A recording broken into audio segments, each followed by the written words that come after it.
na wenye wameshika vitu vyao. Bakupa chichiu duwe mara paka chiel. Mama inafaa mawazo yako rafuke wa mwezi wa 11. Wakati chuo magore ki jerami gilaru lo matuwaka tokieni nyasai digilo penyake inam. Kuna mume mwenye anapigana na jirani wanang'ang'ania ardhi na ajui Mungu akona ardhi mpaka chini ya bahari. Wakuneno moneno rada mari gigene mapinde magrudi magmudo make yamo. Hajatazama mpaka aone vitu zake zenye ufalme wa giza imeshika katika anga. Unyasawa tulipe mungu rada kodi yako. Na Mungu anasema nendeni mkutane nao kifua kwa kifua.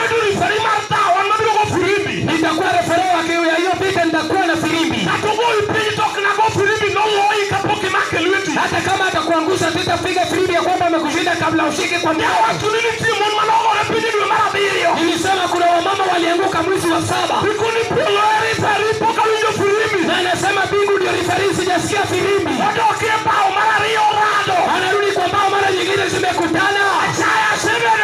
Hiyo madharau nimekuwa ya kutosha. Nimeinuka mara nyingine kwa mama yangu. Ref maturwa referee kwetu.